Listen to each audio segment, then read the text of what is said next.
Hello friends, welcome to our channel box office blockbusters. কথা বলবো police এটির চতুর্থ দিনের কালেকশন নিয়ে, the academy of fine arts এটির চতুর্থ দিনের কালেকশন নিয়ে, রঘু ডাকাত এটির 61 দিনের কালেকশন নিয়ে, মাস্তি ফোর এটির চতুর্থ দিনের কালেকশন নিয়ে, রক্তবিষ্ট এটির 61 দিনের কালেকশন নিয়ে, দেলোপি এটির 11 দিনের কালেকশন নিয়ে। কথা বলবো গোয়ার এটির 11 দিনের কালেকশন নিয়ে। আপনি জানিয়ে দেই রাসেল মিয়া স্যার অভিনীত গোয়ার মুভিটি ডে বাই ডে ভালো কালেকশন করছে। বক্স অফিসে একটি ব্লকবাস্টার কালেকশন মুভিটি করতে পেরেছে। দর্শকদের সাপোর্ট এবং ভালোবাসা পেলে গোয়ার অবশ্যই বক্স অফিসে ক্লিন হিট হবে, কিন্তু বিগ বাজেটের এই মুভিকে ক্লিন হিট হতে হলে 1.5 কোটি টাকা প্লাস বিজনেস করতে হবে।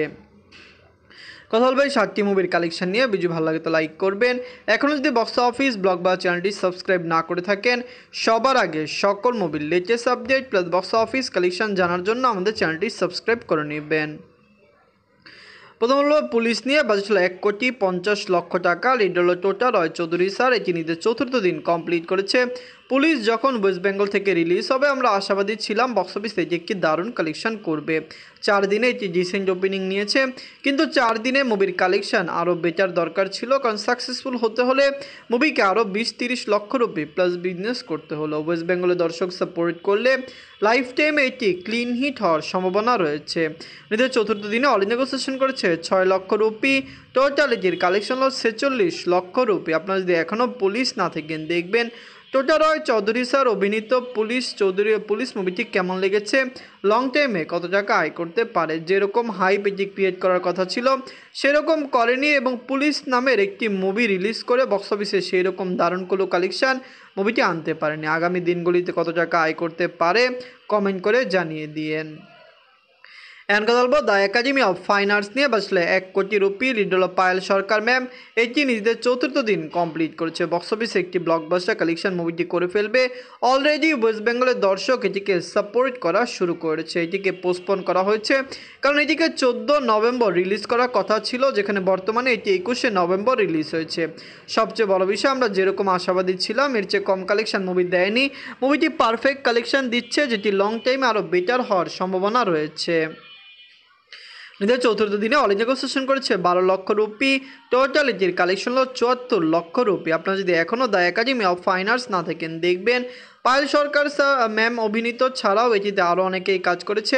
এটি একটি মাল্টি স্টারার মুভি। এটি আপনারা জানেন অ্যাডাল্ট মুভি প্লাস একটি গ্যাংস্টার মুভি। দর্শকরা কেমন পছন্দ করে, আপকামিং মুভির কালেকশন কত হয় আমরা প্রেডিক্ট করছি এটি 2.5 কোটি রুপি প্লাস বিজনেস করবে, যেটি এটির বাজেট রিকভার করবে এবং বক্স অফিসে মুভিটিকে সাকসেসফুল হিসেবে গণ্য করা হবে। এখন কথা বলবো রঘু ডাকাত নিয়ে, বাঁচলো 8 কোটি রুপি। লিড হলো সুপারস্টার দেব স্যার এবং ইদিকা পাল ম্যাম। এটি নিজেদের 61 দিন কমপ্লিট করেছে। রঘু ডাকাত মুভিটি অলরেডি বক্স অফিসে সাকসেসফুল কালেকশন করেছে। ওয়েস্ট বেঙ্গল থেকে একটি বেটার কালেকশন মুভি দিতে পেরেছে। আমরা আশা করেছি এটি একটি ব্লকবাস্টার হবে। ইন্ডিয়ান মার্কেটে এটি রিলিজ হয়েছে, ইন্ডিয়ার দর্শকরা এটিকে সাপোর্ট করেছে। লং টাইমে রঘু ডাকাতের কালেকশন বক্স অফিসে আরও দারুণ হতে পারে। আমরা আশা করতে পারি ফ্যামিলিজন্স এটিকে পুরোপুরি সাপোর্ট করবে। নিজের 61 দিনে অল নেগোসিয়েশন করেছে 6 লক্ষ রুপি। টোটাল এটির কালেকশন হলো 16,76,00,000 রুপি। আপনারা যদি এখনও রঘু ডাকাত না থাকেন দেখবেন সুপারস্টার দেব স্যারকে বাংলার দর্শকরা খুবই ভালোবাসেন এবং পছন্দ করেন। তার এই মুভিটি আরও লং টাইম রান করবে, বক্স অফিসে আরও দারুণ কালেকশন করবে। আপনারা কমেন্ট করে জানিয়ে দেন রঘু ডাকাত কি পারবে লাইফ টাইমে 20 কোটি রুপি প্লাস বিজনেস করতে, বক্স অফিসে মেগা ব্লকবাস্টার হতে। কমেন্ট করে জানিয়ে দিন। এখন কথা বলবো মাস্তি ফোর নিয়ে, বাজলো 70 কোটি রুপি। লিড আপনারা জানেন বিবেক ওবরয় স্যার এবং রিতেশ দেশমুখ স্যার। এটি নিজের চতুর্থ দিন কমপ্লিট করেছে। মাস্তি ফোর মুভিটি বক্স অফিসে দারুণ কালেকশন করতে পারবে এটি আমরা আশা করেছিলাম, কারণ আপনি জানিয়ে দেয় এটি একটি অ্যাডাল্ট কমেডি মুভি, কিন্তু 70 কোটি রুপি বাজেটে বানানো এই মুভিটি পুরোপুরি বক্স অফিসে ফ্লপ ডিজাস্টার হওয়ার সম্ভাবনা রয়েছে। উইকেন্ডে মুভিটি এত বাজে কালেকশন করেছে যে উইকডেসে মুভির কালেকশন কম আসবে এবং ফ্লপ ডিজাস্টার হওয়ার সম্ভাবনা বেশি রয়েছে। নিজের চতুর্থ দিনে ওয়ার্ল্ড মার্কেট থেকে আয় করেছে 3 কোটি রুপি।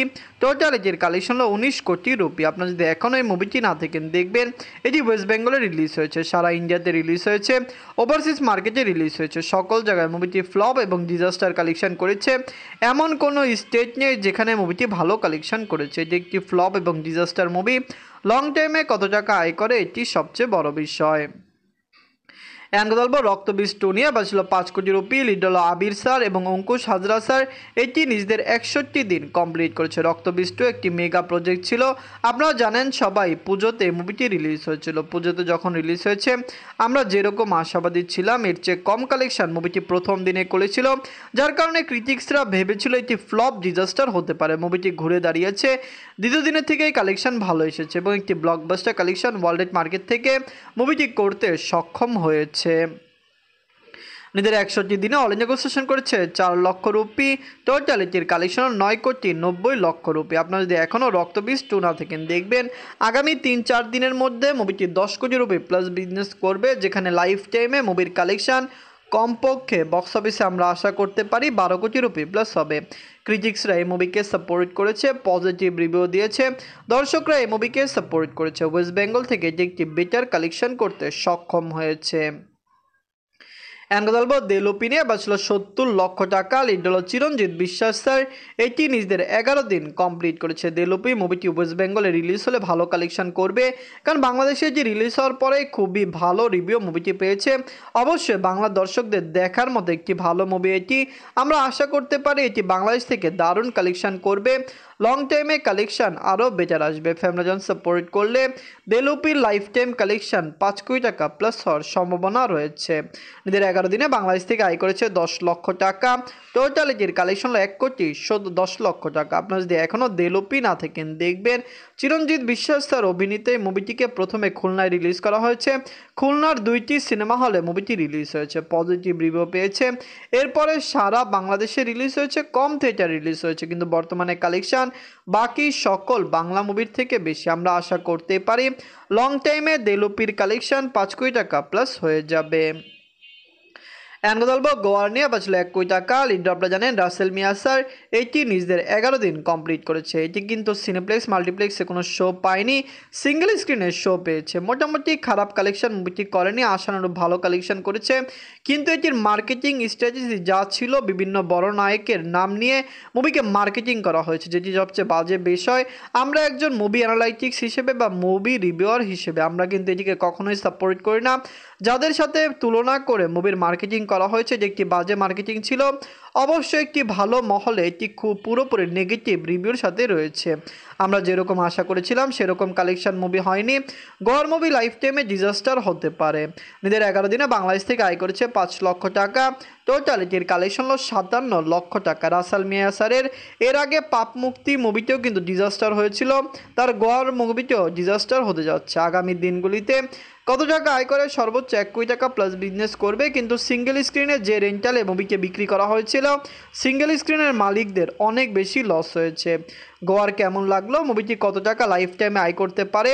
আমরা আশা করছি 70 থেকে 80 লক্ষ বা 90 লক্ষ টাকা প্লাস বিজনেস করবে। 1 কোটি টাকা বাজেটে বানানো মুভি, এটি একটি বিগ বাজেট বলা যায় না, লো বাজেটের মুভি, কিন্তু তারপরও বাজেট রিকভার করতে সক্ষম হতে পারলো না। গোয়ার দেলোপি, রক্তবীজ two, Masti 4, police, the academy of fine arts, Raghu ডাকাত, এই সকল মুভির মধ্যে সবচেয়ে সেরা মুভি কোনটি? কমেন্ট করে জানিয়ে দিয়েন। ধন্যবাদ।